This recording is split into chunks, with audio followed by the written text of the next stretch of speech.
what I see and sun, when I feel the island breezes. From me tata so me tan, couple bands up in me hand, it ain't nothing, no we need it.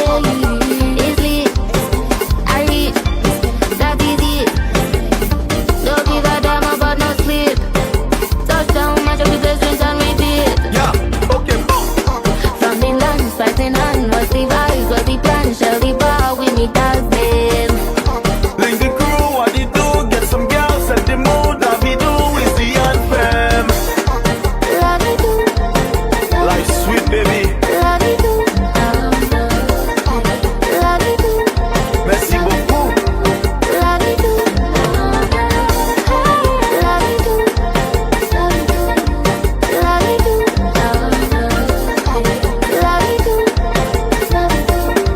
love me do.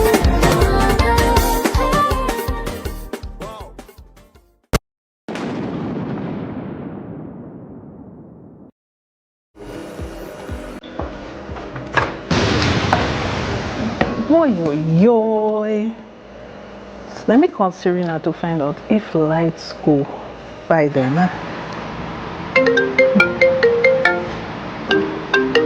Hey, Yo, what's up? I good. You good? Dude, I'm annoyed. Lights go by you then. Let's go. I wouldn't know. I on solar, you know. What? You serious? When that happened there? Yes, I got the alternative energy loan from NCCU. Wow. Yeah, you should look into that. Yeah, I will. I'll check it out. Yeah. All right, I can charge my phone. Okay, do your thing. And look, my phone dying, you know. Share the phone die.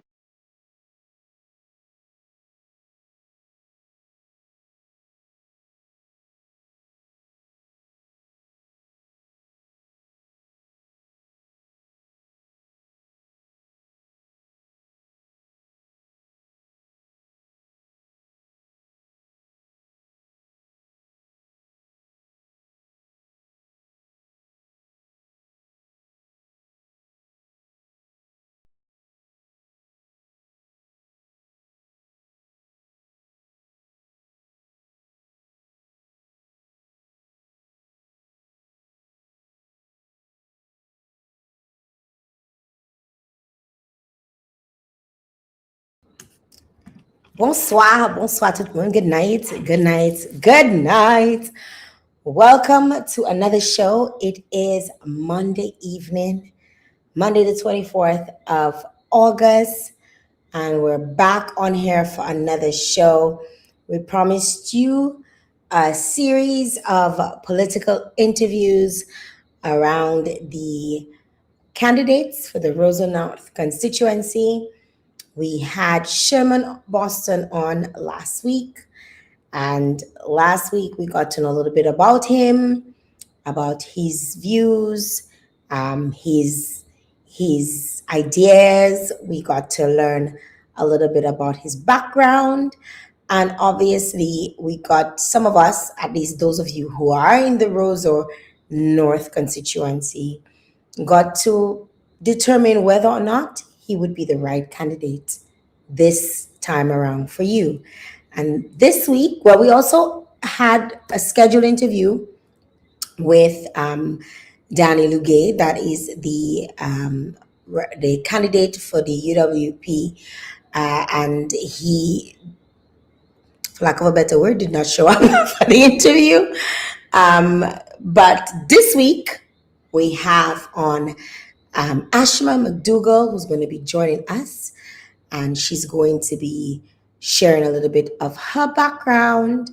And she's very new, as well as Sherman, well, new in the sense of to the constituency in terms of running for that constituency. We could even consider her a bit green because it's her first time contesting an election, and she is representing the Dominica Labour Party at the by-election, which is scheduled for September the 7th. I want to say a special good evening to all those of you who've tuned in from there and far, wherever you locked in, listening to the sound of my voice. I want to encourage you, if you've not hit that share button yet, hit the share button so that somebody can get in on the action. They can get in on this interview.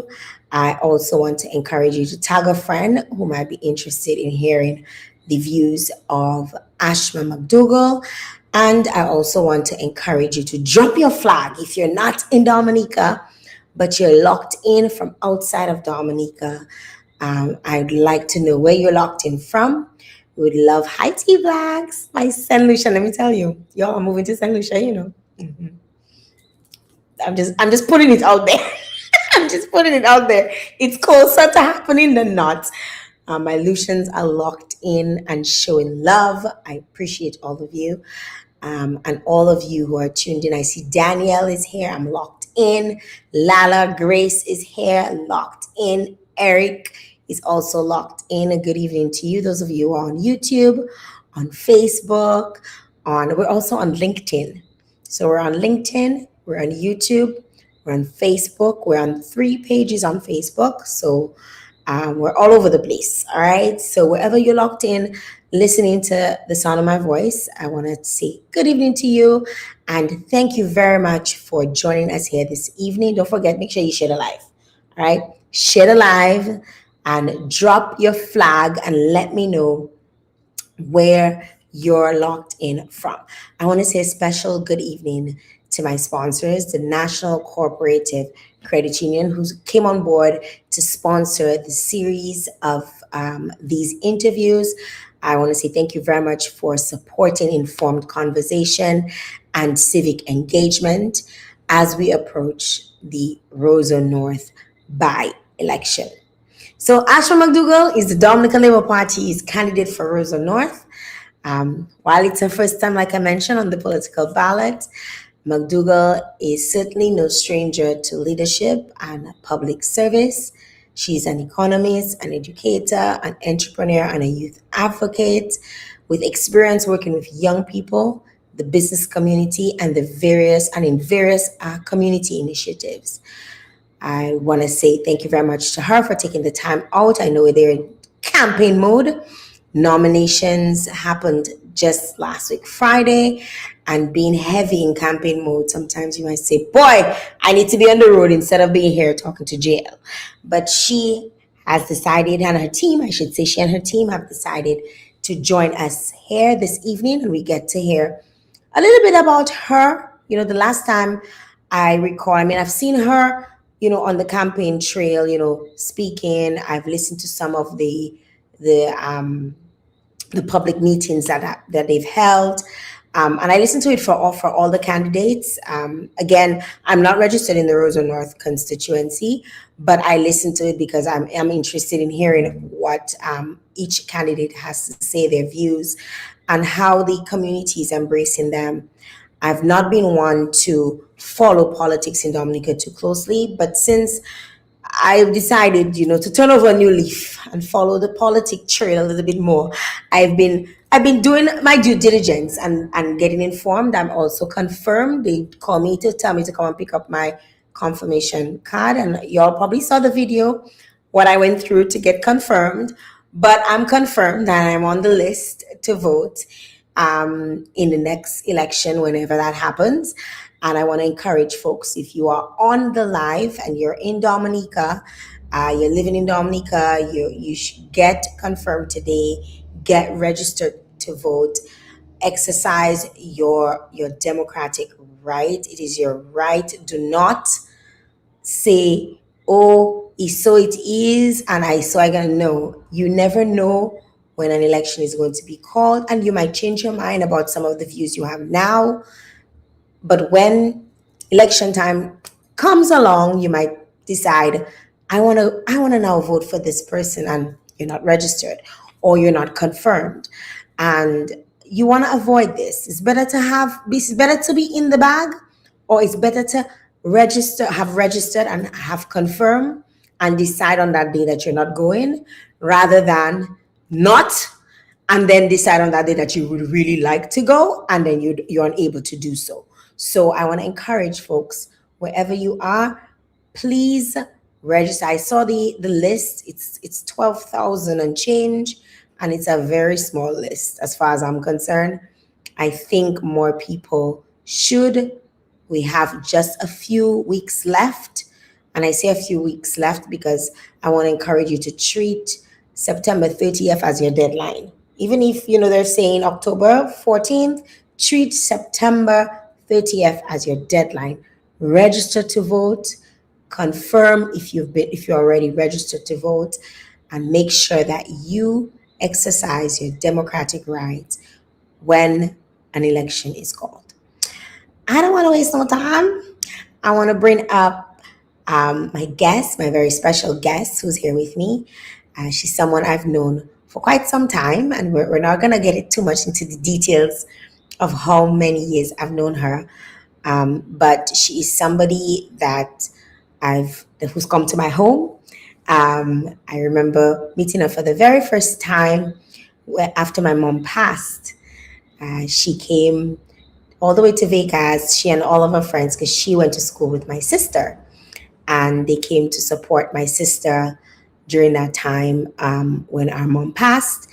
And I've grown to interact with her over the years. And I do say, from my personal experience with her, she's a good girl. She's a nice person. She's laughing in the back. She's a nice person. I'm not gonna lie. I mean, where I'm concerned, personally, she's a nice person, and I want to welcome her on here. We're not gonna, because she's a nice person, we're not going to not ask her the hard questions. We're asking her all the hard questions tonight. She's not immune. Okay, Ashma, you're not immune to it. We're gonna ask you all of the hard questions, but I wanted to get it out there because people might say, boy, Jael, a little soft on Ashma. Just letting you know that in as much as she's not immune, I know her. I've known her, and I've interacted with her on multiple occasions. And I want to welcome her for the very first time to the show. Good evening. Good evening, Jael. And how are you doing this evening? I am doing well. Welcome to the show. Thank you so much. I remember the last time I was at the show, it was with Denisha when you were interviewing her during the carnival period. Yes. When you were Yes. interviewing Queens. Yes. Yes. I Yes. said that communications coach. And Yes. Yes. I was quite intimidated for my girl, but she did so well. Oh, she did. She definitely did well. I remember the conversation was like, I actually, when I saw you on her team, I was like, she gonna win. I remember saying, she gonna win to myself. I was like, she gonna win. Like, you just know what you know. And I know, like, there are a few people like us, and I say us because I include myself in this. When people know you on something, they're gonna be like, it's gonna work out. It's gonna work out. It's gonna work out. And I wasn't afraid for her at all. I wasn't afraid for her.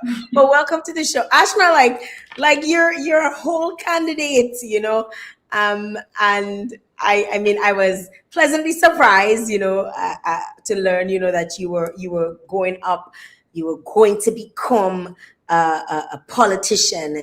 Tell us a little bit about the woman behind the candidates.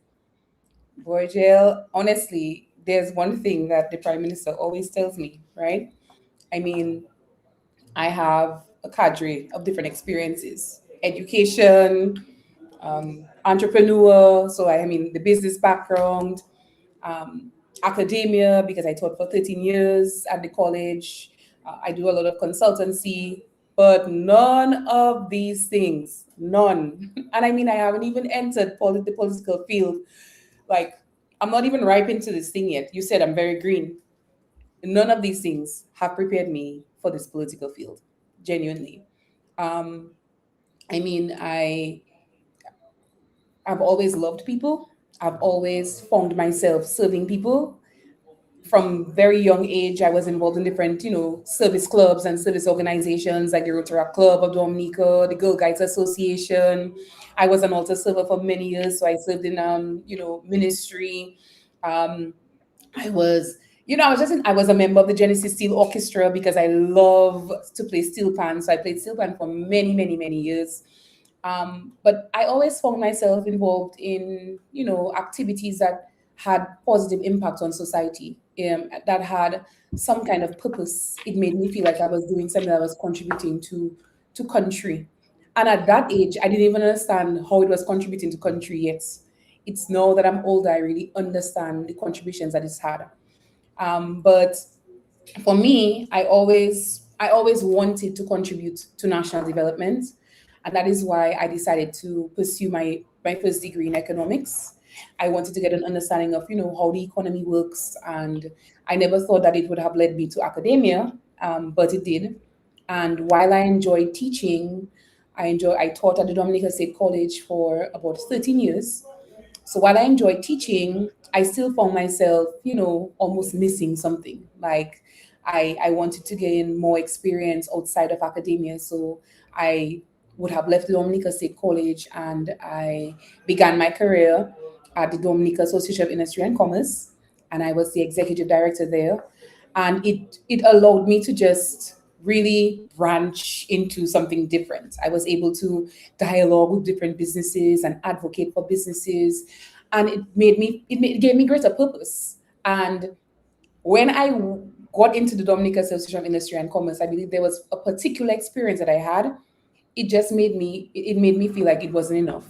Like this particular position wasn't enough for me to contribute at the national level. And I apologize for the background noise. We are in That's Roseau. We are in Roseau now. But when I found myself in the Dominica Association of Industry and Commerce, and I advocated for businesses, and I felt like in making a greater national contribution, I had to move to another level. And so for me, I could only do that at a national level within politics. I mean, I was making significant change for the private sector. We hosted the trade mission, for example, in January. I was only like 3 months in, and we had hosted a trade mission and brought in over 40 individuals from Trinidad and Tobago who interacted with our businesses in Dominica, providing somewhat of a network to buy locally and then as well export.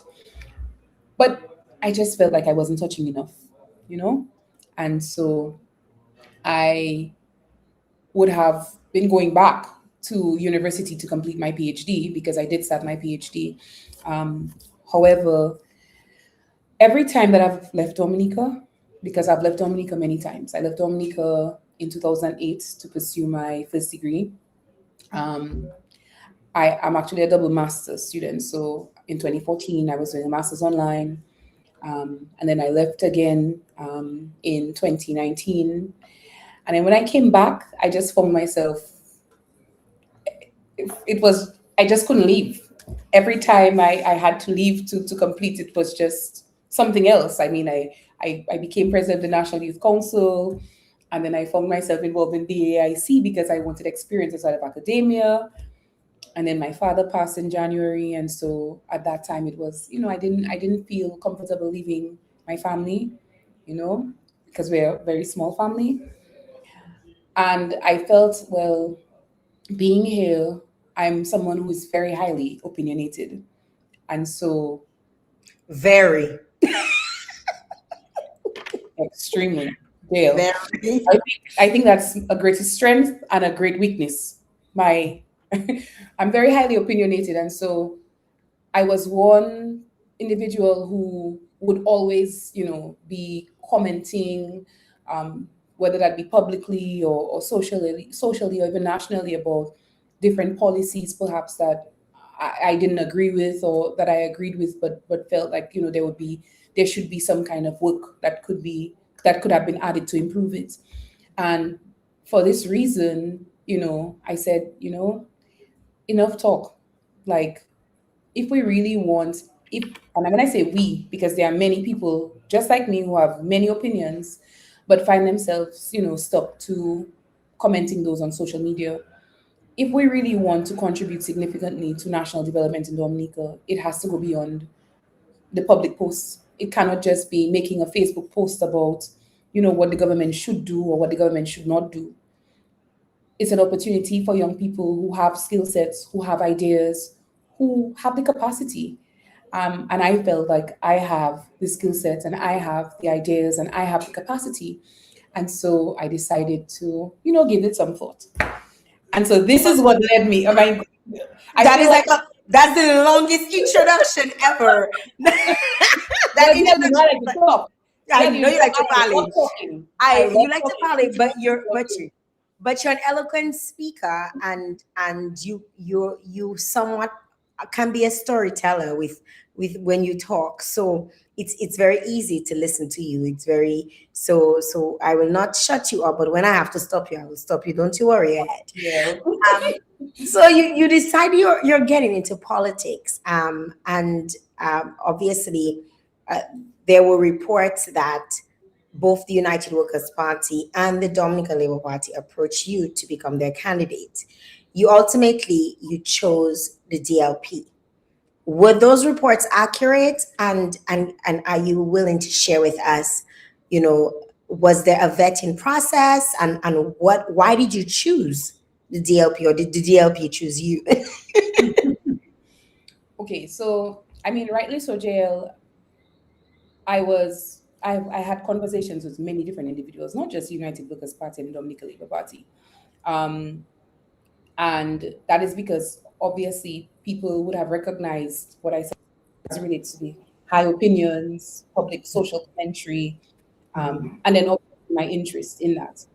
I would have had conversations with the leader of the United Workers Party. I also had conversations with the leader of the Dominican Labour Party. I also had conversations with other individuals who I will not disclose at this time. Um, but ultimately, for me, I I made this decision. Well, first, I want to say that I made a decision to go into politics because I wanted to contribute to the national development nexus in Dominica. And as a young individual, we recognize as young people that, you know, there's a lot that can be done for youth, for young people. And when we want to have those things happen, I think they should be coming from young people. And I'm seeing that a lot in Roseau. For example, going online and typing, oh, we should instead give fishermen a bigger fishery center, or it could be just other facilities, as opposed to actually going inside of the facility and speaking with the fishermen. For young people, it's the same. We we have to actually interact with people to understand the realities of them of what they're experiencing to make solution, or to should say to develop solutions and initiatives to address the challenges that they are experiencing. And so for me, there are many ideas that I have. There are many different initiatives that I see that can be developed and implemented in Rosenau. And even from discussions with individuals, we have gone to develop a lot of those. And in conversing with all parties, I felt that there was no other party that I wanted to be part of, because the Dominica Labour Party is already on its way to a development nexus that is incomparable to the other plans that the other parties have presented. Importantly, I mean, I considered the structure of the organization. I mean, we have to be very honest.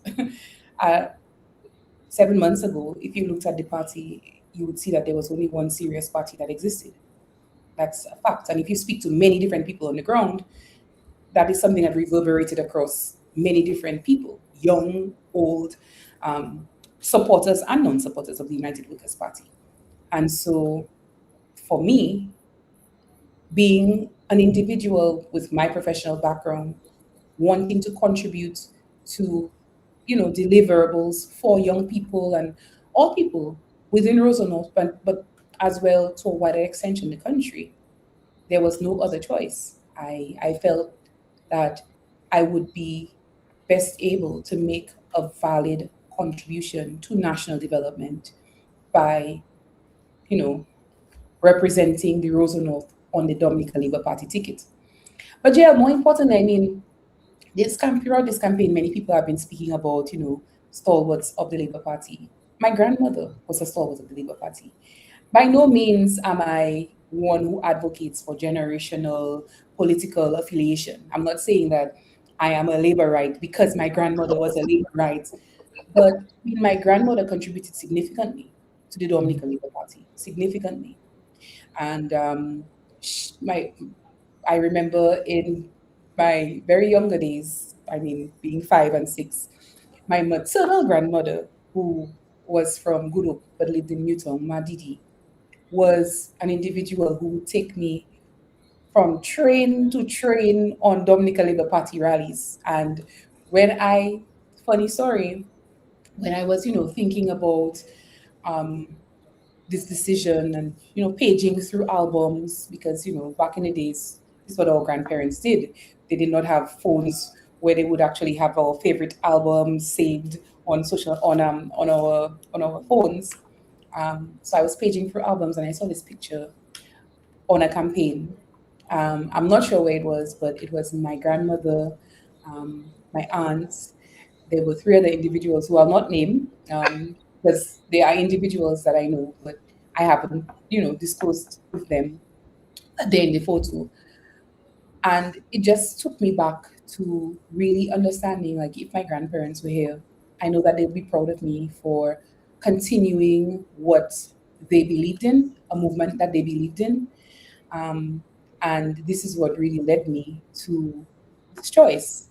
And I don't believe that I would have been able to serve the Roseau of people better on any ticket. And so I'm very satisfied with my decision. I have no regrets with my decision. And as I've articulated to the people of Roseau North, this is where I'm best going to serve them within the Roseau North constituency. What was the hardest part for you becoming a political candidate? The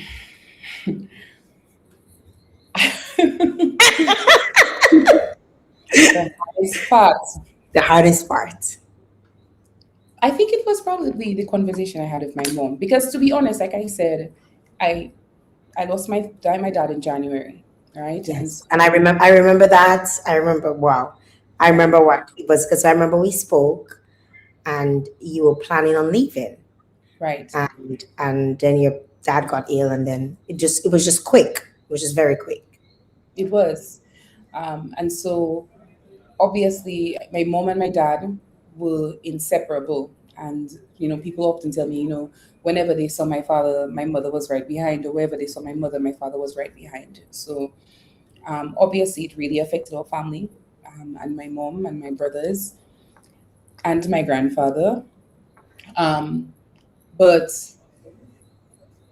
I felt at that time that while we were going through this loss, um, this was not something that I wanted to not pursue. And so I think the hardest stage was having that conversation with my mom while we're grieving, telling her about, hey, this is a decision that I'm making now, and what do you think about it? It was hard because at that time I was actually asking my mom to somewhat, you know, focus on this or Stop grieving and focus on me now. yeah, it seemed a little selfish to be honest because at that time we were inundated with grief and all of these messages that people were sending and the emotions and of loss. So I think that was the hardest stage, quite frankly, because the conversations moved from we were spending Sundays, and my mother would say, boy, this is a dreaded Sunday that we've had. Sundays are going to be dread moving forward, because my father passed on a Sunday morning, to a point where, I mean, in making this decision, I knew that it was going to affect my family gravely. And obviously, they would also be exposed to all of the mayhem that that I would have been obviously exposed to. So that to me was the hardest part. And it's surprising because there have been extremely hard parts that I have experienced coming on board as a candidate for the Roseau constituency. Thank you very much, Ashma, for sharing that with us. Because obviously, going through grief, I mean, I can relate, and then having to make such a huge decision that would have obviously taken a toll, not just on your mom, but your entire home circle, and kind of shift them a little bit because nobody's expecting for you to just make the decision right off the cuff.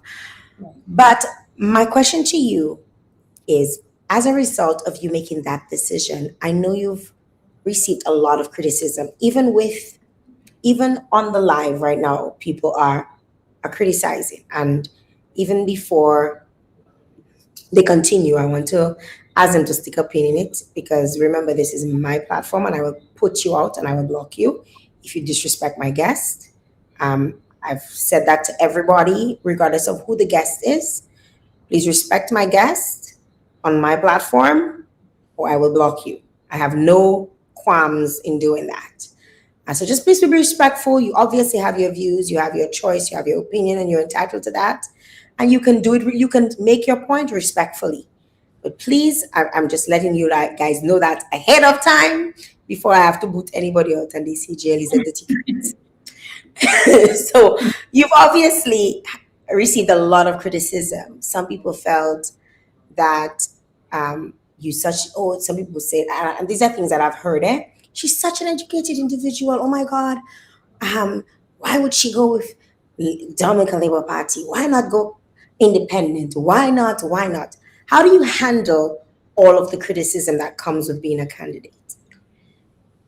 In jail, I've heard so much. I've heard it all and seen it all and read it all. Um, I mean, criticism is inevitable in politics. I've I've had to learn very quickly that once you put yourself forward in this public space, people are going to have opinions, and people have been having opinions about almost everything that I do. Some of them have been fair, some of them have been unfair, and some have been constructive. And to be honest, some of them have simply been intended to provoke. As we know, people say things to look for reaction from people. And for me, ideally, the challenge has really been learning to distinguish between criticism that deserves my attention and the noise that does not deserve my attention. For me, with criticism, if someone is raising a concern that is legitimate, something that I've said or something that I've done or something that I've failed to do, and I've been experiencing a lot of that now in the campaign. A lot of people have been saying, or they come to me after having interacted with me, and they tell me, this could have been done better, or I really didn't like that you didn't respond to my message, or exactly all of the comments that you mentioned earlier. Um, but I'm not above criticism. I I certainly don't believe that leadership means that someone is always going to be right, because nothing in life is perfect. But I do and have recognized that sometimes criticism exposes people to a blind spot. And so this process has really made me become more mature enough to acknowledge that. I know why, you know why I laugh, right? Mature enough to acknowledge that, but importantly as well, mature enough to adjust, because politics requires a lot of emotional discipline, as I've been coming to recognize. I mean, not every accusation has required a response, and not every social media comment deserves my energy. That's really the mantra that I've set for myself. Because, jail, I mean, I genuinely, if I genuinely had to acknowledge, respond, or entertain some of these comments, I might have been telling like Gaston Brown on social media, genuinely. but but the thing is, what I've recognized, that not everyone who's criticizing you is doing so in good faith, and that has probably been one of my biggest lessons during this campaign, learning when to explain myself, when to correct misinformation if there is misinformation, and when to just simply keep on moving. Because, quite frankly, if we don't do that, we're going to find ourselves in circles arguing with people, and that's not an effective use of my time. But as I said before, I'm also very naturally, strongly opinionated. So I'm learning that politics also does not require me losing that part of myself. Yes. I'm glad you mentioned the fact that you're very opinionated. And I know this is something that I recognize, in my history knowing you would always, you comment on things all the time.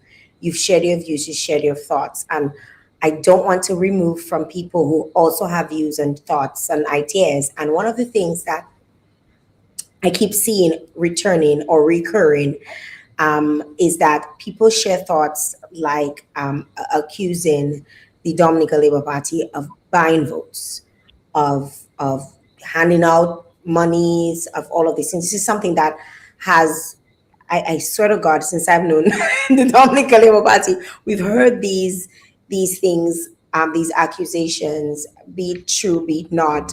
We've heard these accusations, and people say, people get handouts, everybody getting material for their homes, and all of these different things.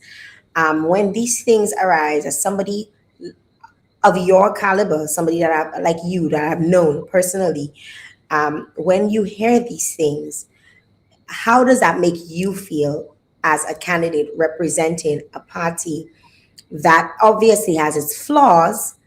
And people will say they've been in power for 26 years. These are things that we hear on a regular. They've been in power for 26 years. The Roseau North constituency have suffered. We've heard that, countless times. They've not, because for the longest while, Roseau North was considered a UWP territory, and it was a stronghold. And then, following the last election, Miss Blanchard took up office on the Roseau North. But we've heard all of these things, and we've heard, that, and people say things, obviously, but I want to get your views on, well, how does that affect you as somebody who's always been viewed by your peers, by your friends, as someone who's honest, someone who will speak your mind, someone who will speak for truth, someone who, if it's not making sense, you will talk about it publicly, and you will not, without fear, you will not. We don't put water in our mouth to say what we have to say. How does that make you feel, or how do you feel as an individual representing a party that has had so much scrutiny over the years?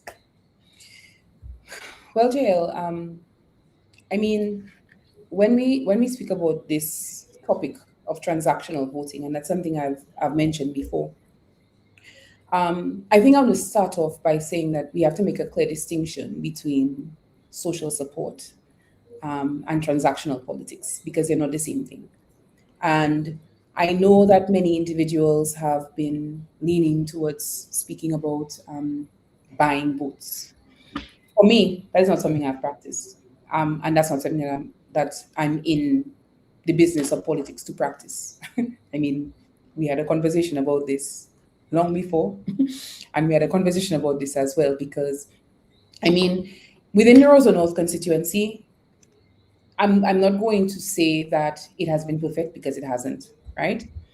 But we recognize the importance of significant social support needed for individuals within some of these communities here, particularly people who are vulnerable and facing genuine hardship. And there is a role for a government in providing such a social safety net. I don't think that a government should not intervene to provide such support when it should. It just happens that, for example, right now, people will say that Dominica Labour Party may be buying people. And that's not necessarily true. That is not true, in fact. I mean, I am not in the habit of providing individuals with any handouts at this time. And it's not something that personally I promote. I come from a background of a very strong work ethic, as I mentioned to you, and it's reflected in my own professional career, you know.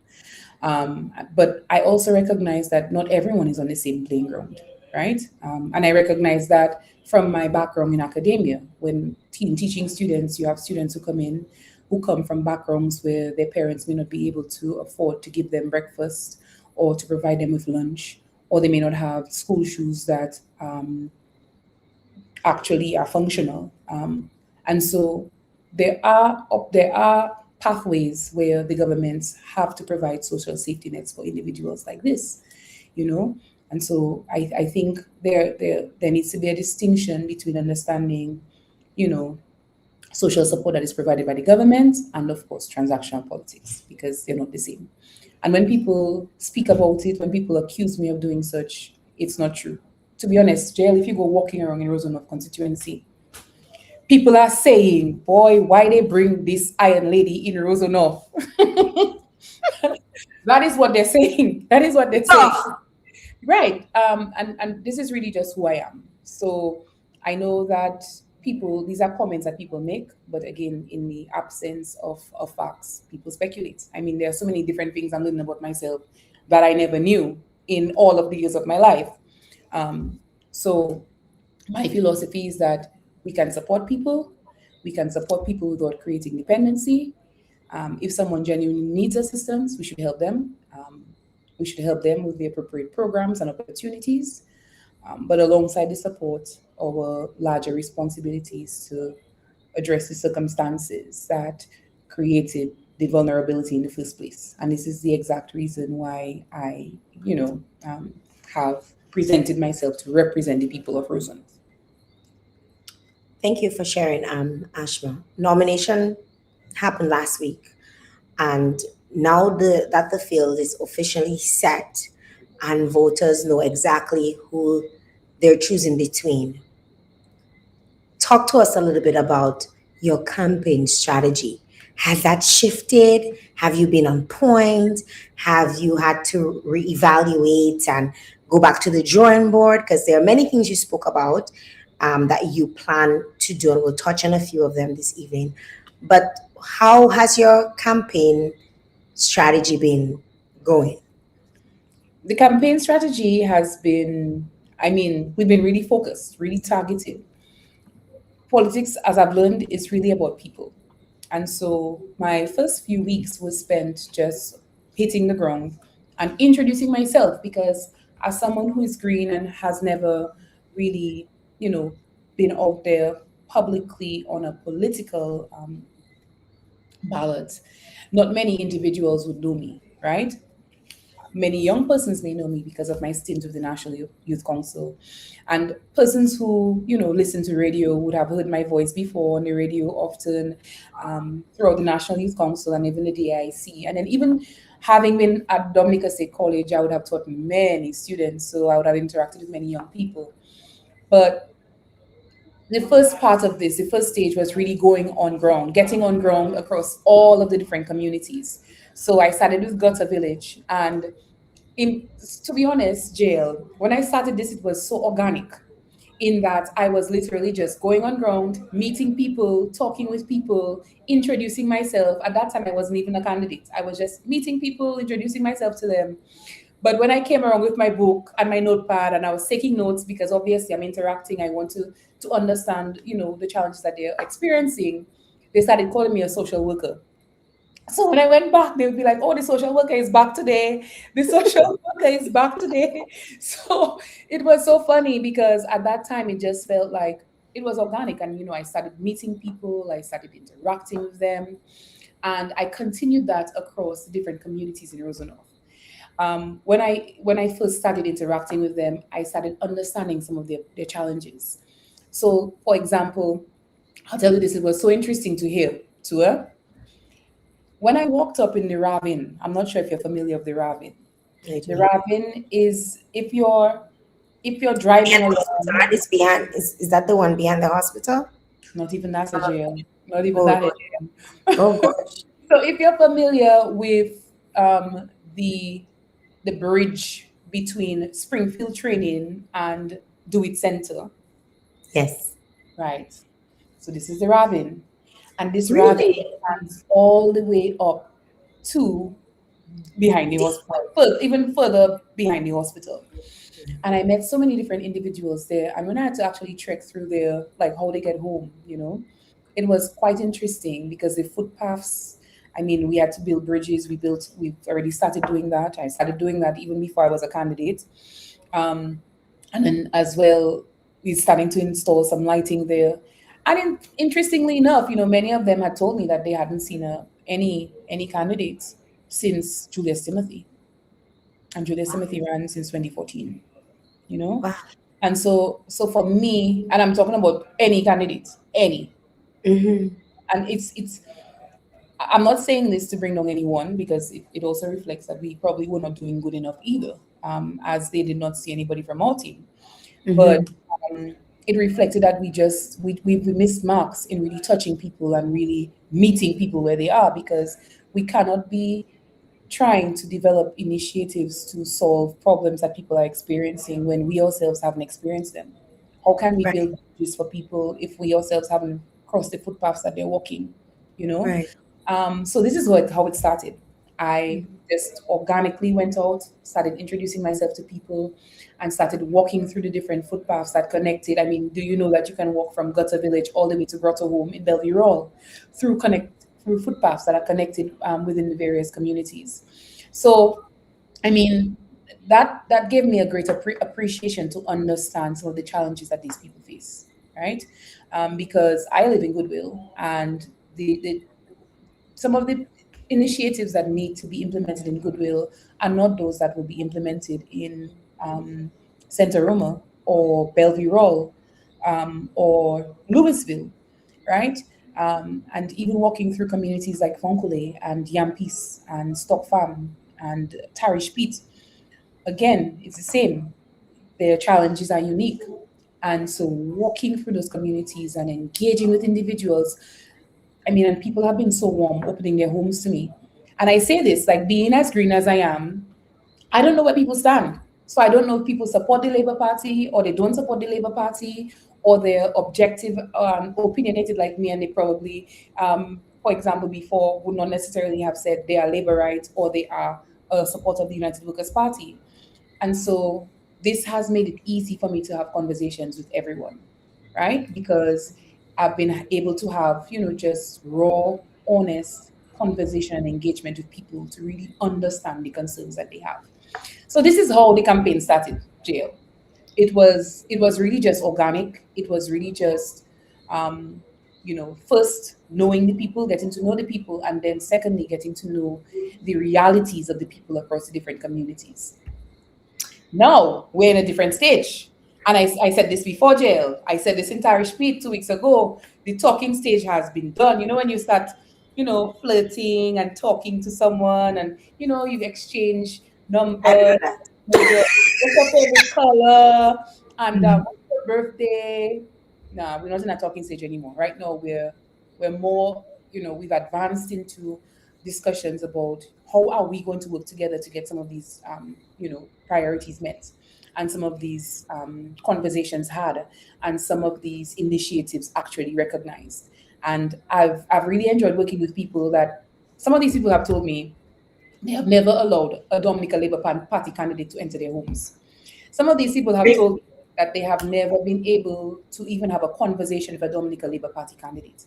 And so, like, this has really it has really encouraged me, because I know with politics now, people find themselves, not necessarily, I've heard when the bell rings and we're in election season, people don't have friends. If we're friends before and we have diverging views, then we're not friends during the political season when election ring when election. I find that so ridiculous. I find that so It's ridiculous. I lived in a home where my mother supported United Workers' Party and my father was a Labourite.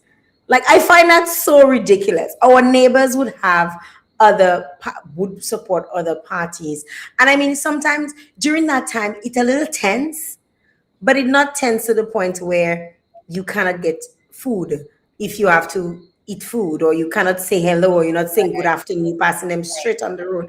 right. I find that so ridiculous. As do I. But again, as I've said, at the start of the campaign, I really wasn't exposed to that. I mean, just yesterday I was in Fonkule and I was passing by, doing some house to house, and this guy was passing by in his blue shirt and he said, "My wife." And I said, of course, my husband. Because again, that's how it should be, Jael. I mean, Right. politics, even if regardless of people's political ideologies and political affiliations, we're all still human and we all live in the country together. And when the rain falls, it doesn't fall on labor rights house and it doesn't fall on those who do not support labor. You understand? And so that is the mantra that I take to my interactions on this campaign. I have been very open to, just speaking with everyone and being embraced by everyone. And even so, too, across different age groups as well. I mean, and economic strata, going to Pottersville, going to Yampis, then going to Mont Daniel, all, all in which, I mean, I'm welcomed everywhere. And I mean, that's what I've appreciated the most while on this campaign.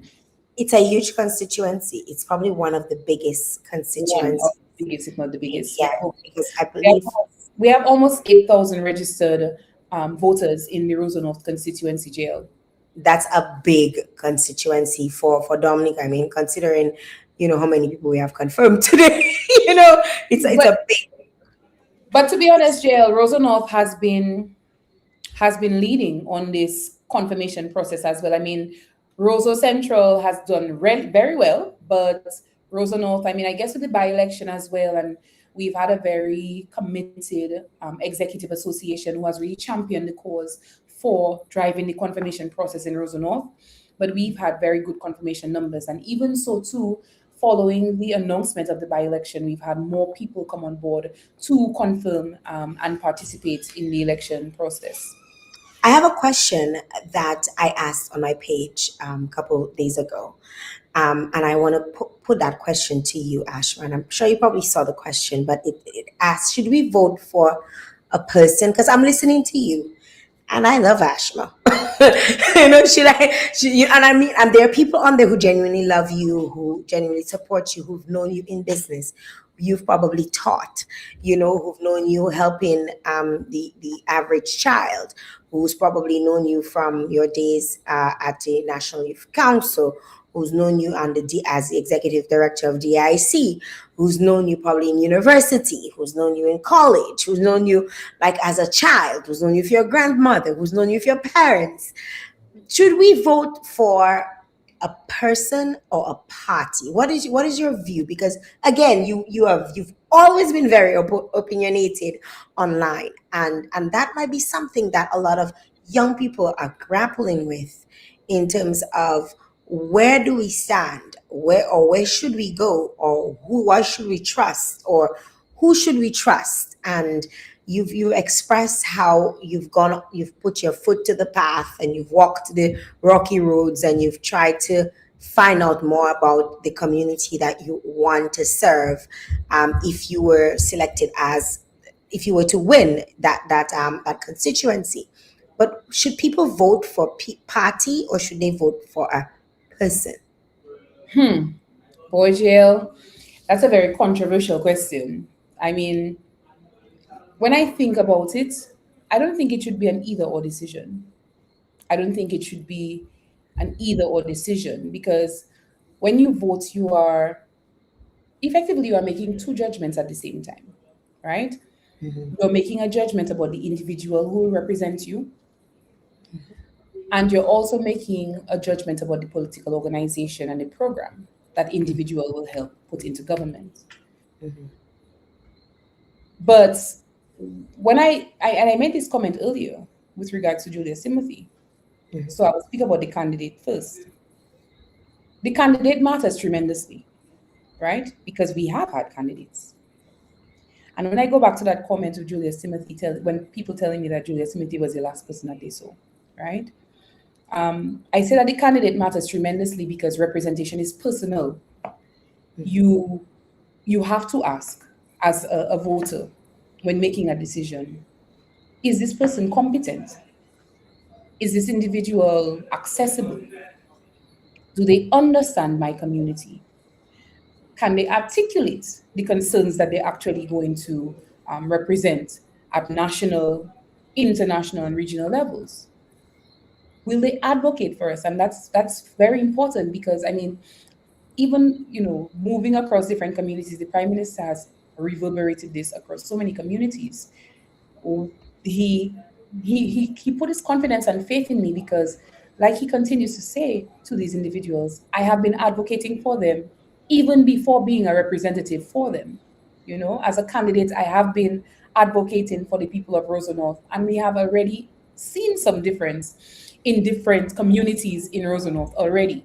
You know, and so as a voter, it's important to understand and ask these questions in making a decision. Does the candidate have the temperament? Do they have integrity? Do they have the work ethic to serve? Right? So a party cannot substitute for an ineffective representative because a party can do great, but the representative may be poor.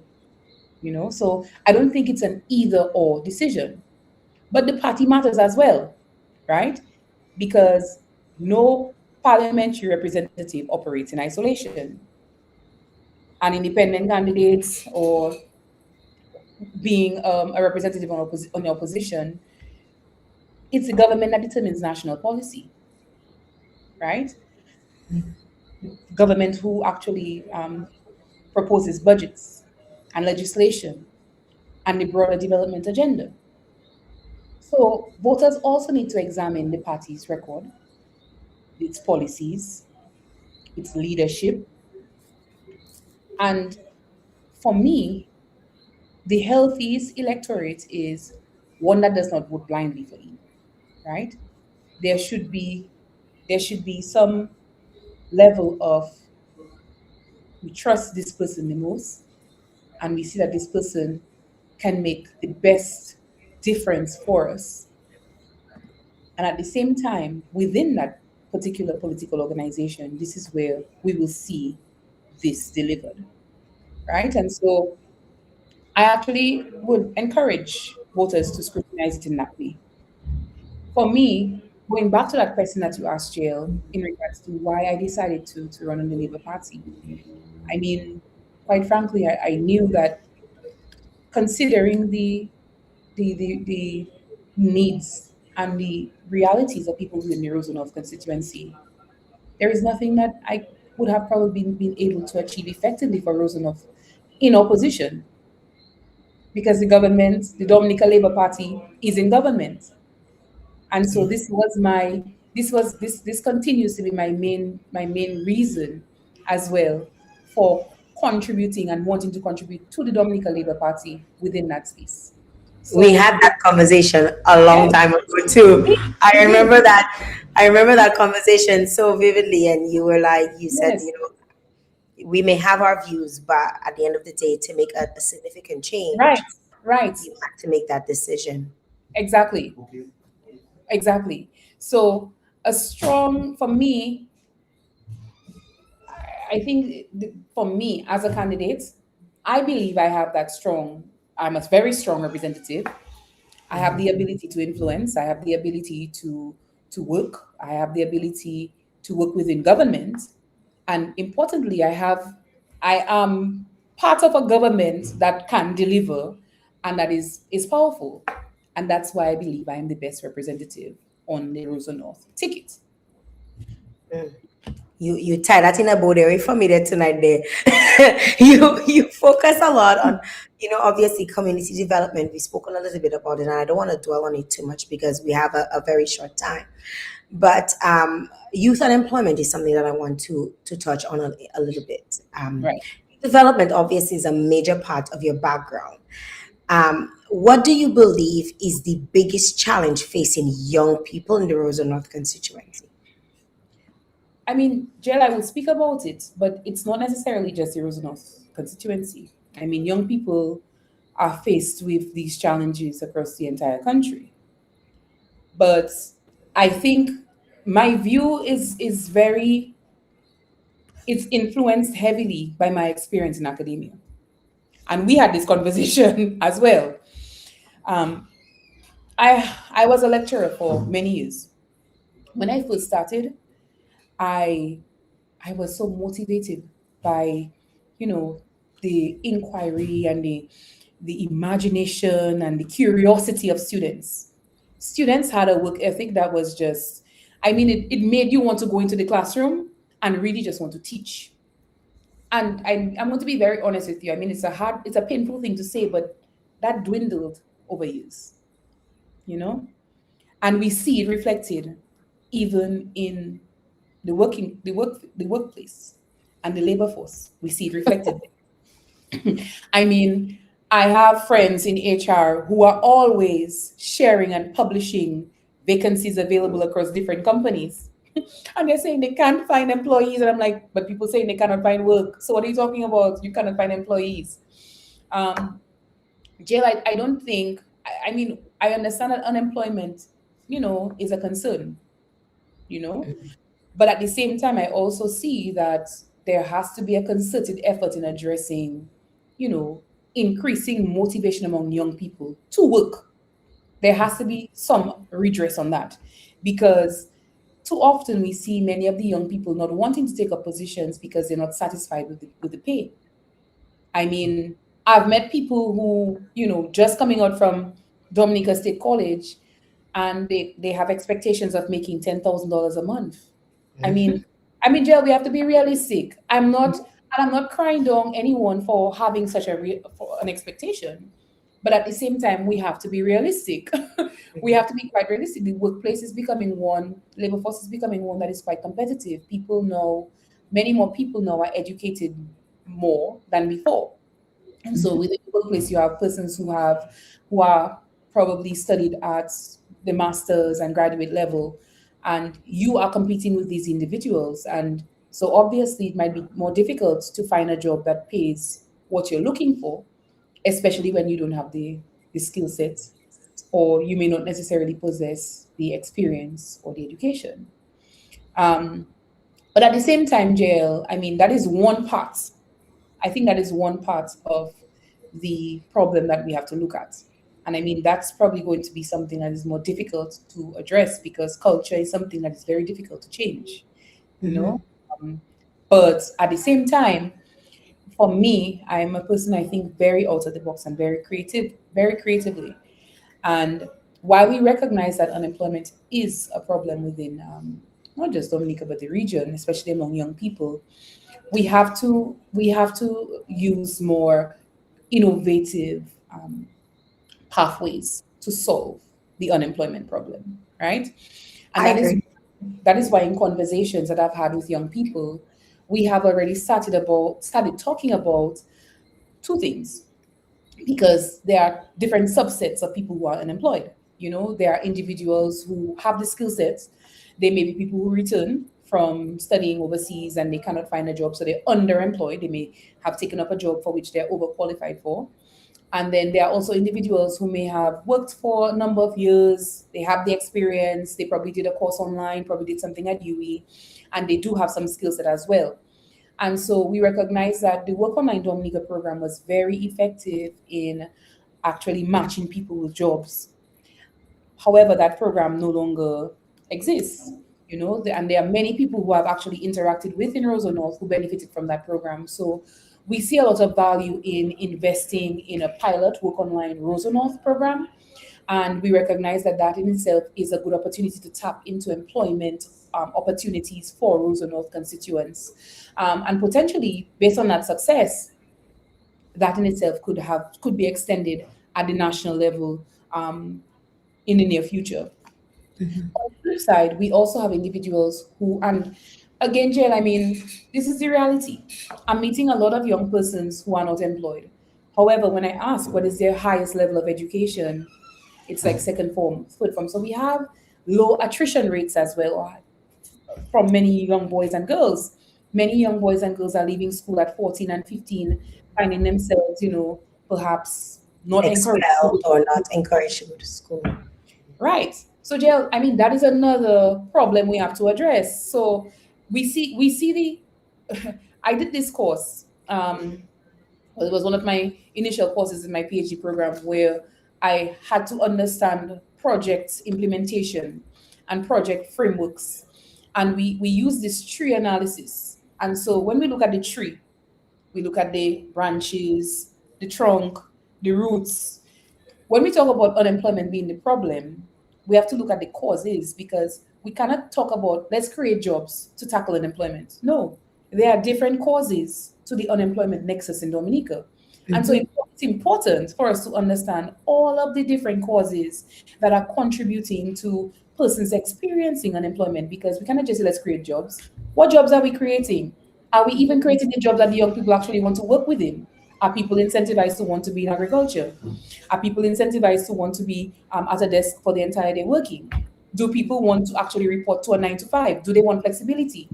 Do young women have children who are under 2? And so for them, they don't think it makes sense for them to go to work because daycare costs as much as they make on a fortnightly basis. So all of these are questions that you really have to ask before trying to solve a problem, and I'm sorry I got so passionate there, Jael, because No, because you're speaking about, something that I deal with. I mean, I was explaining to somebody that I've not been an employee since 2013.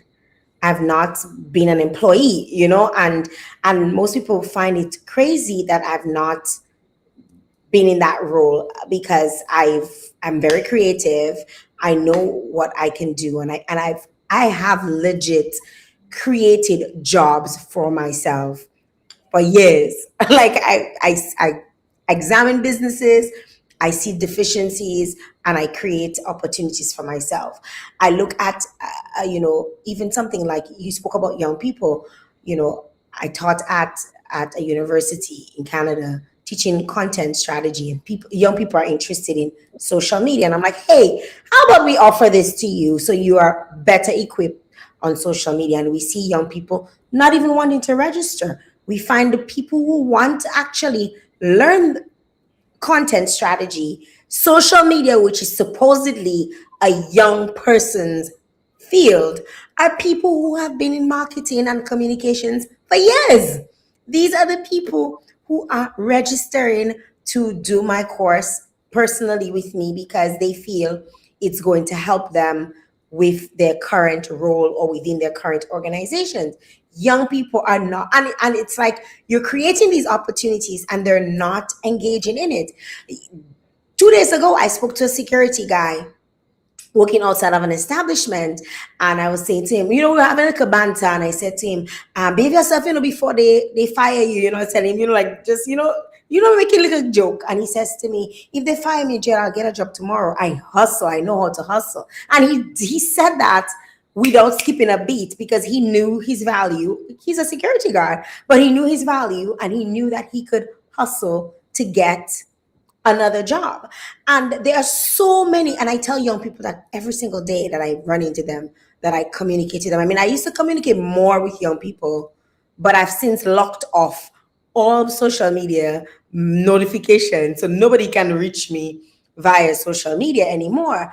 But now they're actually emailing me now. But the general consensus is that they want a job, but they're not willing to do what is necessary to get a job, or not even willing to create opportunities. There's so many things that you can create. Like, I can sit here for hours and tell you of all of the things that I would create, right? I think that's why people call me sometimes to pick my brain, because they're like, oh, what do you think about this? And I was like, why don't you do it this way, right? And I'm like, I'm not the only person like that. There are lots of young people who can do just that. So what is wrong with our young people? I mean, I don't want to interrupt you on that point, but while I mentioned the unemployment in problem, we can also say that I must commend the young people within Roseau North, because we hosted a small business forum and we could identify over 350 small businesses in Roseau North. So there are young people who are creating opportunities, right? As a business owner myself, that is what I offer to young people in Roseau North as well. That advice. I've been able to sit in with people who have business ideas and just tap into their brain for a moment and let them see it from a different angle, because some of them have the ideas, but it's the guidance. And the government, we do provide opportunities through the Youth Development Division, through the Dominica Youth Business Trust. through the $19 million facility that is being placed at 8 Bank, small businesses can now gain greater access to small loans. The thing is, though, we haven't done a good enough job at really communicating what is available to individuals within the country. I mean, and that's true. We have a communication problem. We do. I've said it. I continue saying it. Yes, it's our government, it's my government, it's my party. But we have to do better in really sharing the information, because a lot of the individuals don't know about the the facilities that exist and the facilities that they can tap into. Very But more true. importantly, another initiative that, and because I'm speaking about entrepreneurship, because this is a potential solution to tackling unemployment among some people. And some people, not only that, considering the work ethic of people, some people are just better off owning their own businesses because they want that flexibility. They don't want someone to answer to. And in Roseau North, a lot of the young people are hustlers. Jael, I mean, when I go and visit some young people and I speak to them, even in how perhaps they're building their houses, buying 5 bags of cement today, and then next week buying 20 blocks, and then the next week. And so they're pacing themselves to do it. And it's the same thing with business. I mean, I'm meeting so many individuals investing in swipers, investing in power wash, investing in different tools and materials that they can use to create employment for themselves. And they're doing it. So it exists. What is absent is the structure, right? Is the structure.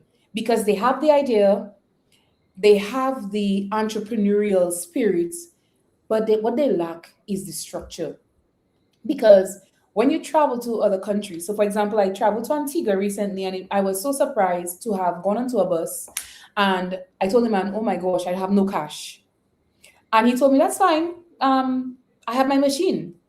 And when I was at the DIC, this was a huge problem that vendors actually communicated, that they did not have the point of sale machines available to them because NBD, had communicated there are particular restrictions and guidelines and rules that have to be followed as prescribed by visa. And so when a company is unregistered, when a company doesn't have a bank account in their name or trading as, when a company, doesn't follow the specific rules and guidelines that they have to do to operate as a functional operation business in Dominica, then they would not be eligible to have such facilities available to them. And they feel like they're being blocked, but you're not being blocked. Right. Exactly. So this is another avenue that we recognize we need to work on, creating structure among our small businesses, especially within Roseau. Like I said, I mean, the number of caterers, the number of lash techs, the number of hairstylists, cosmetologists, so many different individuals I've met. And even creating a directory, because sometimes I'm seeing people typing, does anyone know someone who can install tiles? There are so many skilled individuals I've met who do tiling and plumbing. And so it's just a matter of being able to match people with the needs. So people are looking for a tilesman. Yeah, come to Roseau, we have them. And we're going to publish directory where you can find them. Probably find their work, what they've done in the past. All of these are opportunities to create pathways for people to be more exposed to whatever opportunity may exist on the other side, right? So I mean, this is how I'm viewing it. I mean, it's modern Jael, but I mean, that's how we have to go. I mean, that's how we have to go. We cannot use the same solutions we've used in the past. Solutions. We cannot use the same solutions we've used in the past to tackle problems of now. It's quite different. We're living in a world where technology is slowly going to somewhat take over us. I'm seeing so many different things posted about robots coming to clean people's homes. I'm seeing fully operated restaurants where you have robots alone cleaning, serving, cooking the food. I mean, we have to get to the times, Jael. And if we're trying to solve, if we're attempting to solve solutions that exist now, we have to ensure that we're doing them in a more creative way. And that's what I present to the people of the Roseau North constituency. I want to touch on another thing that I mean, I'm skipping things because there's so much I want to ask, but in the interest of time, we do understand that it's late. You have to get back to campaign mode. You've probably been going at it all day. But one of the other things that you spoke about during your debate was waste management and the landfill. And Yes. one of the things that you proposed was decentralizing waste management across Dominica rather than continuing to place such a heavy burden on the landfill. Can you explain your proposal? Because I was very curious. Well, actually, Jael, it's not a proposal. This is an initiative that has a policy that has already been discussed at the national level. So the Dominica Solid Waste Management Corporation and the government of Dominica have been in discussion, and this has been the recommendation as it relates to addressing the waste management problem. I mean, we are all aware. I mean, stock farm residents have continued, you know, articulating that particular concern to me. I was just visiting someone in Fonkole yesterday. Good evening to Miss Eugenia Mafi. I hope you're having a great evening. So I visited her yesterday, and we visibly saw the landfill. And I mean, I understand the concerns of individuals there, the noise pollution, the site pollution, air pollution, Air pollution. and to be quite frank, we recognize that decentralization of the landfill will be the best solution to resolving the issue. Needless to say, Jail, decentralizing obviously will mean that it will reduce the cost of operations, because you know that based on our topography, when the when the trucks commute between, the north and Fonkole, the south and Fonkole, that in itself increases the burden on the truck. You understand? That in itself can cause the truck running over time. That in itself can cause the truck greater maintenance needed for the truck. And for the trucks, I should say, sorry. And we have seen that. I mean, people have been complaining that sometimes the trucks are down, and that contributes to increased or decreased frequency of the garbage Collection. collection. Mhm. So decentralization will help significantly, because obviously that will lead to increased frequency of garbage collection. So it'll be more frequent, right? And at the same time, the burden of having all of the garbage dumped in one area would not lead to the landfill exceeding its landfill cycle as we've experienced in Fonkole. But Jill, I mean, while we talk about garbage collection, to be quite frank, there was a course that I introduced at the Dominica State College, which was environmental economics. And one of the initiatives that my students were involved in doing was to actually measure waste at their homes, because we look at the landfill as a problem, but waste generation is also another serious problem.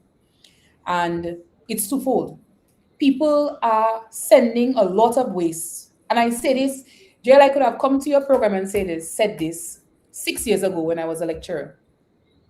People are sending waste to the landfill that should not be going to the landfill. And I'm not saying this again wearing a political hat. There are people who send waste to the landfill that could have been in their backyards. They could have used for compost. And all of that is contributing to the fact that there is a lot of waste that's getting to the landfill that should not get there. Importantly, as well, people are not separating their waste.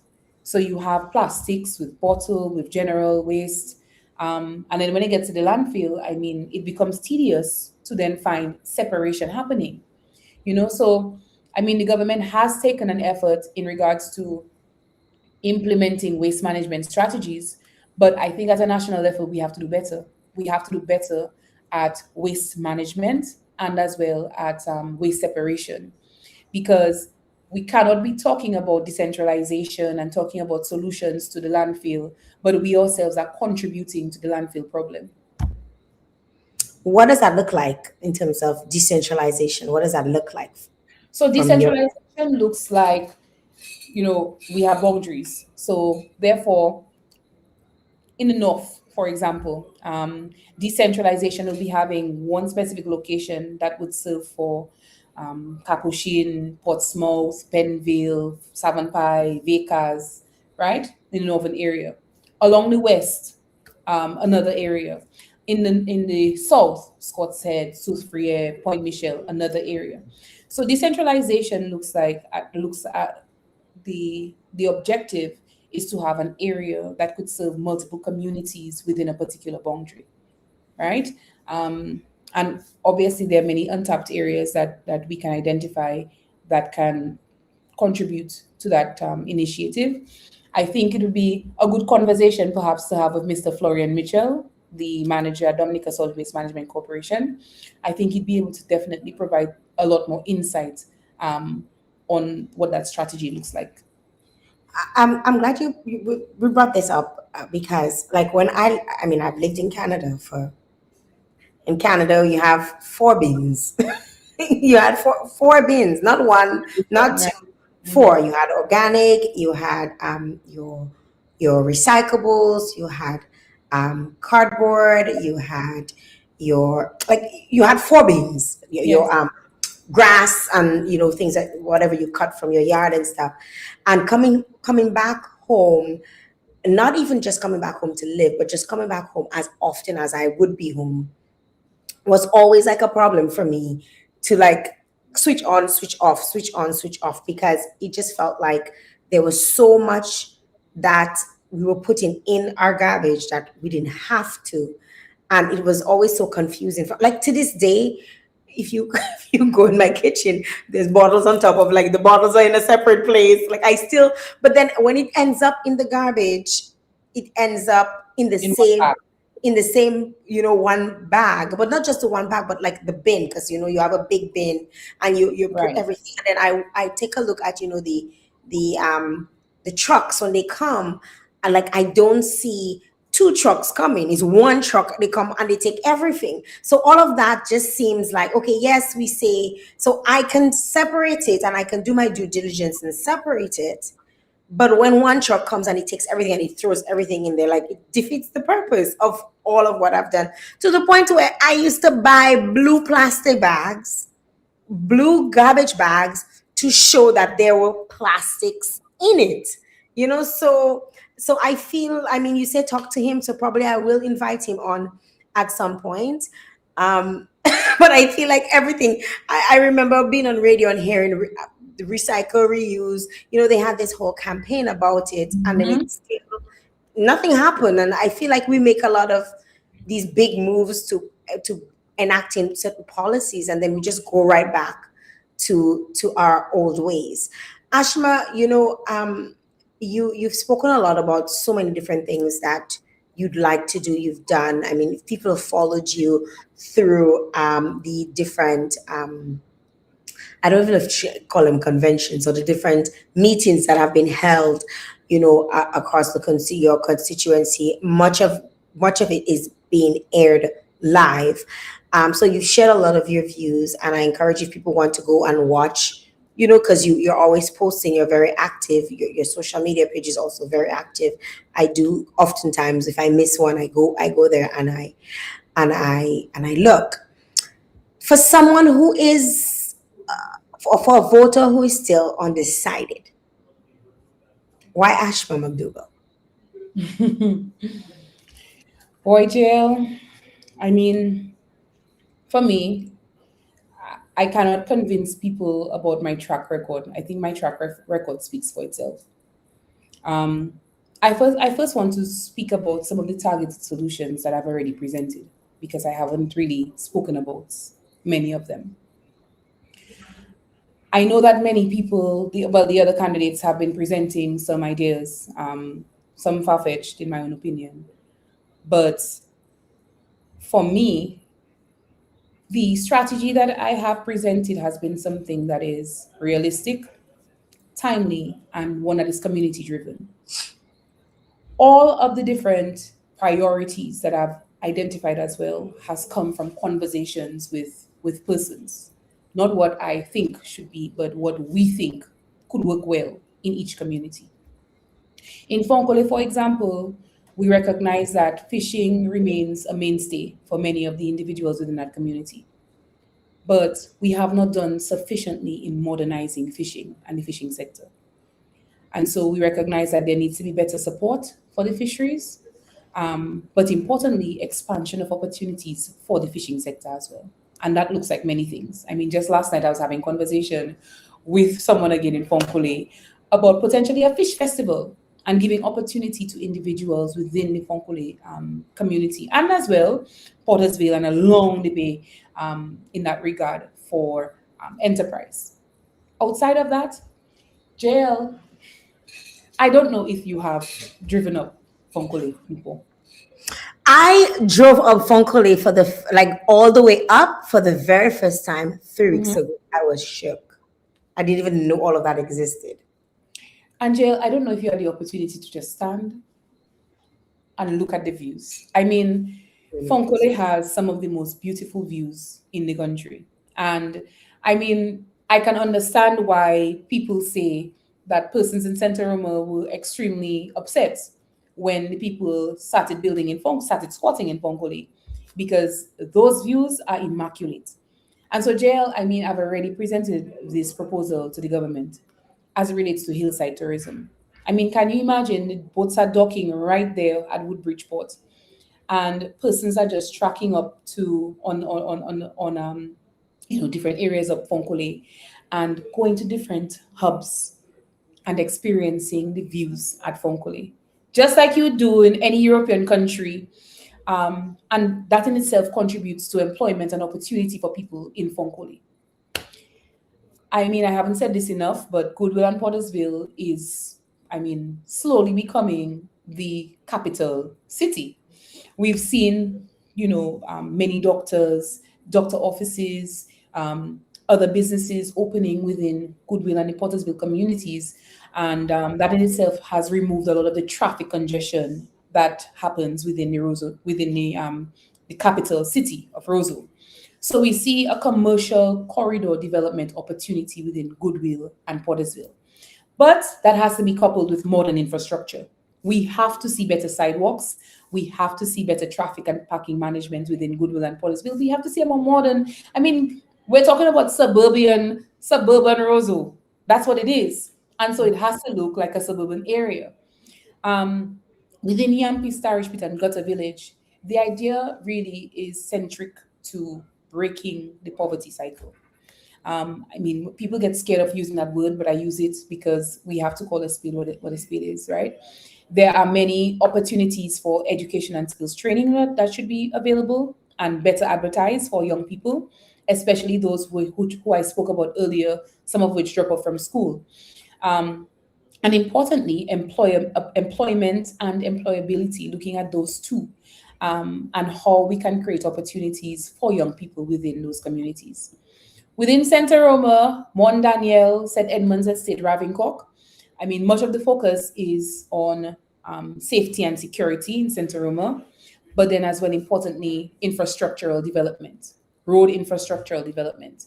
Some people have also identified the youth and sports facilities, especially in areas where they were not previously there. In Stockholm and Louisville, community development remains key.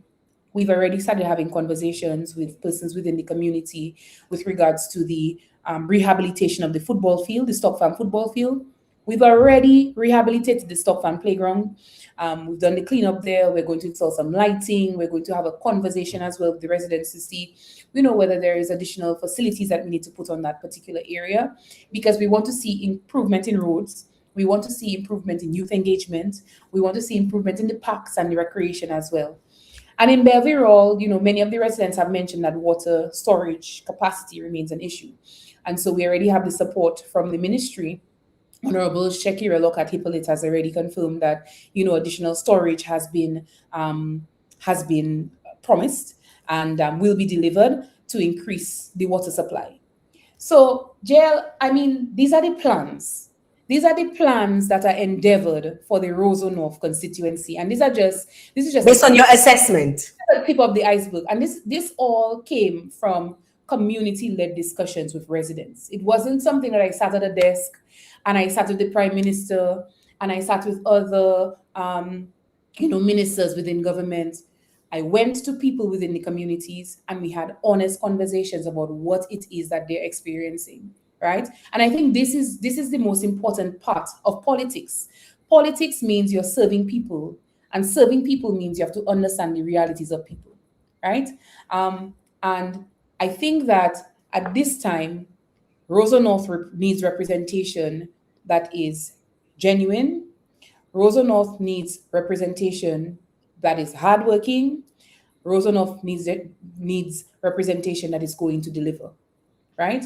We've had, I mean, I myself I've been living in Rosenau for the last 16 years, and we've had representation, but we need better. And at this time, Jael, I mean, the Labour Party is presenting the best candidate on the ticket, and that's me. For a young person watching who has never considered politics because they believe politics is not for people like that, what would you say? Let me tell you, Jael, I have met so many young people um, on this trail who were not voting, who were not registered, who had never been registered. And as I mentioned to them, they would start the conversation by, well, I don't believe in politics. I'm like, what is that? What is politics like you don't believe in it? What does that mean? You don't believe in it? Explain to me what you mean. Well, I don't participate. I don't talk it. I said, of course you speak it. Because when you tell me, boy, the price of tomatoes is going up. Boy, I'm looking for a job there. Boy, every conversation that you have is going to talk about something that is relative to politics. And if you are not satisfied with a particular um, outcome, you're not satisfied with a particular intervention, you're not satisfied with a particular policy that the government has implemented, it's important to ensure that you are contributing to the discussion by voting. You have to participate in voting. You have to exercise your democratic right, whether you support the party, whether you don't support the party, whether you support an independent candidate, to ensure that that is exercised. And so this is how the conversation always starts. And this is why we were very successful in having many new registrants within the Roseau constituency, because I think we really did not do a good enough job from 2019 onward to get people registered. I mean, Jael, every year, every day somebody's celebrating a birthday. Every day somebody's celebrating a birthday. So when I was in conversation on ground with young people and they were not yet 18, I told them, come October, by-election would have passed. But come October, I'm coming to look for you to get registered, right? Because it's important to ensure that you are registered. And when the time comes, you actually are eligible to vote. Because there are many young people who missed the mark. They wanted to get registered after the by-election had been announced, and that was too late, right? So the conversation is really just to ensure that we convince them that it's important to ensure that they have the option when it comes, right? If you choose not to vote when the day comes, that's fine. But at least have the option that, hey, the by-election is coming up on the September 7th, and I'm actually going to be on the list, and I can actually exercise my democratic rights. Well, Ashma, September 7th is now set. You entered politics for the very first time. You put your name on the ballot. You presented your vision. You've asked Roseau to trust you. What is one thing you want every voter in Roseau to remember when they walk into the polling booth on September the 7th?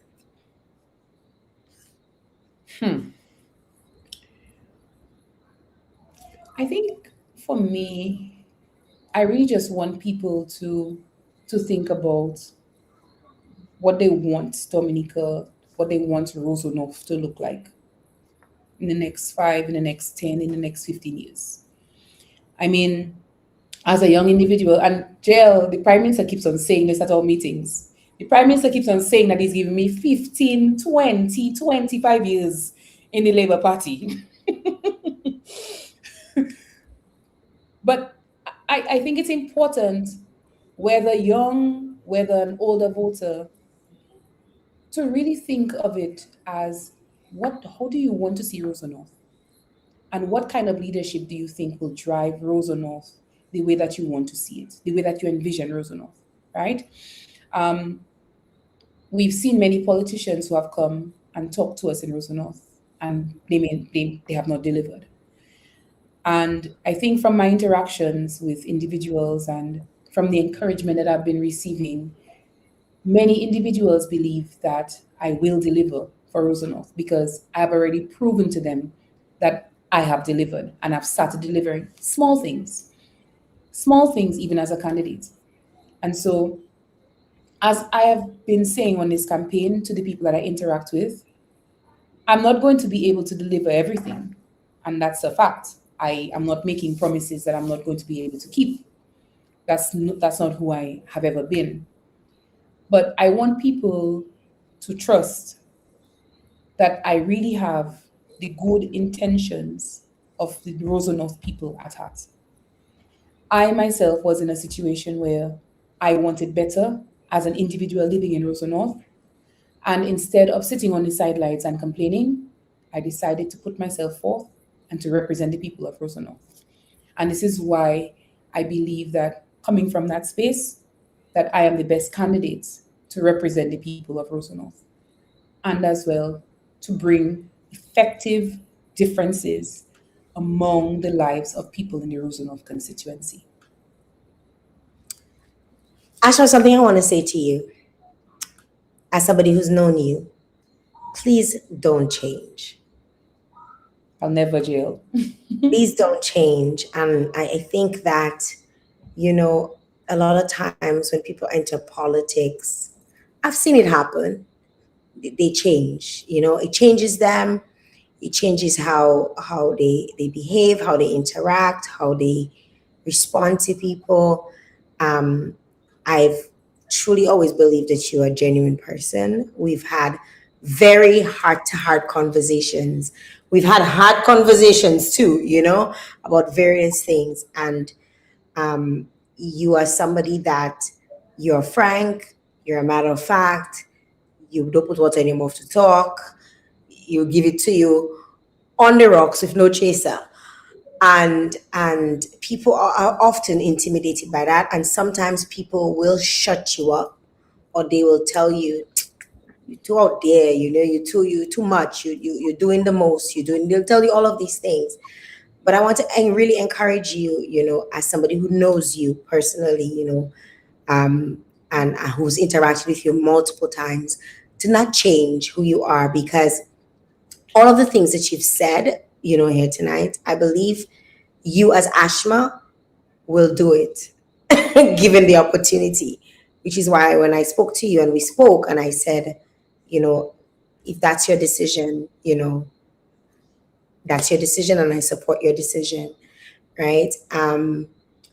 But sometimes when you get into a role, you know, it changes you. You know, it changes who you are. It changes what you do, and a lot of people will remember this conversation. We'll go back to this interview because it will remain on the internet forever, even after I'm gone. And they will say, well, she said this and she said that, and let me tell you, your word is your bond, and your word has always been your bond. Your word has always been your bond, and that is one of the things that I can truly say, you know, based on my interactions with you. Your word has always been your bond, from your creative side, from your, you know, has always been your bond. And you've chosen the path that you wish to walk. You've decided, and I just wish you all the best. I wish you all the best. I don't want to say too much to sound like I'm saying the most, you know, but I just really wish you all the best on September the 7th. And I look forward to seeing what's next for Ashma. I know, regardless of the outcome, we know big things will always happen to Ashma. You know, some people just can't, regardless of the outcome. You know, I'm excited to see, you know, what happens for you next. And I want to say thank you to you and your team for taking the time off to come on here this evening. I know you're hot and heavy in campaign mode, and you should probably be getting your beauty rest right about now, or probably putting a plan together. We'll be on the ground. We'd have been on the ground tonight, and we're going on the ground. We probably might, well, I mean, it might be too late to be knocking homes, but we continue our groundwork, and we'll be continuing our efforts across the different communities this week. Jael, honestly, I've actually been given that advice repeatedly. I mean, from the friends who I first had conversations with about this, you know, politics will undoubtedly teach me things. It has already started teaching me things, and it has definitely already started challenging me. and there are areas I know that I will have to grow. But one thing that has always been most important to me is that my word is my bond. And if I tell you I'm going to do something, I take that commitment very seriously. And politics is I don't want politics to teach me to say what people want to hear. And I mean, people may not like that always. So I do expect politics. I know what I say when I say, I know what I say when I say, right? I do want politics to refine me, but politics is never going to redefine my character. Because if there ever comes a point, if there ever comes a point in my life where political expediency requires me to abandon my principles or my word, then I would seriously have to question, what am I doing here in the first place, right? So I think I think I want to leave you with that, because for me, I know this has been like a question that has been pointed to me, and a statement that many people have given me, but I, because of the integrity that I hold as an individual, and because of my own core values, I know that will never be lost. I think this is what will really contribute to me being the best representative for the Roseau North constituency. Ashma, thank you very much for joining me here this evening. Thank you, Jael. I didn't get to go to the comments because the comments were a bit much. But I think we did try to touch on as many things as we could, based on what you presented, even through your debates, for the debate, as well as just listening to your some of the things that you'd like to accomplish within your constituency. And again, wishing you all the best on September the 7th, and we'll see you around. Thank you so much, Jael. And I want to wish a pleasant evening to all of my constituents in the Roseau North area, from Louisville all the way to Mount Daniel. So all the communities in between. Jael, there are too many to announce tonight. We've already been on for an hour and 43 minutes. And again, just encouraging everyone to get out of the polls on September the 7th. You can collect your IDs at the electoral office. At the same time, if you do not have a valid ID, if you haven't been confirmed, you still have the opportunity to do so. And to vote, you need a valid ID. So please ensure that you have collected your IDs if you have not at the electoral office. And again, I am just encouraging you all to get out and vote. Vote. Thank you very much, Ashma. Guys, this is it for this evening. This wraps up, unless we can get Danny. Let me tell you, this has been a busy month for me, and August is almost done, and I cannot wait for August to be done because it's so busy. September is going to be even more crazy for me. But I want to say thank you very much to Ashma, and her team for coming out and speaking with us and sharing with us. That was super important to hear from them. I want to say thank you also to Sherman Boston, who came out last week and spoke to us. And September is going to be more of our cultural approach. We're going to be doing more culturally aligned interviews. We're going to be doing some rebranding. We're going to be also focused on Caribbean Music Awards, which is in September. So September 19th is the Caribbean Music Awards. We know voting has already been closed. For those of you who don't know, I do sit on the advisory committee board. So it's been very interesting to see, what's going on. And I'll be very interested to see, who wins at this year's awards. I'm looking forward to that. And I want to encourage you, if you can make it to Trinidad, grab a ticket. I see Win Air has a special promotion now for their 65th anniversary to Trinidad. So you can grab, Win Air comes to Dominica, so you can travel to Trinidad and show your support. We have a few categories within the Bouillon category nominated. So I want to encourage folks to go and show your support. You can purchase tickets for the event. So it's not something that is only or solely for artists and entertainers to attend the event, that is. But I will see you guys on the red carpet. Of course, your girl is going to represent on the red carpet. I'm also I'm happy that to announce that hopefully a correspondent from across the Caribbean will have an opportunity to represent Black Island Girl Multimedia on the red carpet, because we'll be doing interviews on there. And I just want to say thank you to all those of you who've supported all of these initiatives, supported my shows, supported the various candidates, supported, Dominicans. Thank you very much for your time, and thank you very much for your support. The last couple of months have been very, very difficult for me. I'm still getting my foot involved in certain things. I've created a new show called Jael Reacts. So you can actually find me on Facebook and Instagram under the Jael Reacts branding. So I welcome you to check that out as well. Possibly be making a move. We'll see. Who knows? You never know. That might be in the works. But essentially, I want to say thank you for your support. Thank you to the National Cooperative Credit Union, one of the entities that has been supporting my initiatives from the inception of the Jael Joseph Live brand. Thank you very much for your support. I truly appreciate it. Without you, it's difficult to come here every single time, every single week, and I truly appreciate, all of the assistance. And you can get it now from the NCCU. You can take advantage of the alternative loans, and just support who's supporting you, do that. Support who supports you. Thanks to my team who's always working so hard behind the scenes, supporting me. Thank you to those of you who message, who call, who check in. Because if you'll notice, I've been kind of quiet on social media, and rightfully so. There are many reasons why I've chosen to take that stance, and that might continue for a little while. But I want to say thank you very much to those of you who check in, those of you who support. By the way, somebody stole my cat. The person who stole Pepper. Listen, can you believe people doing this?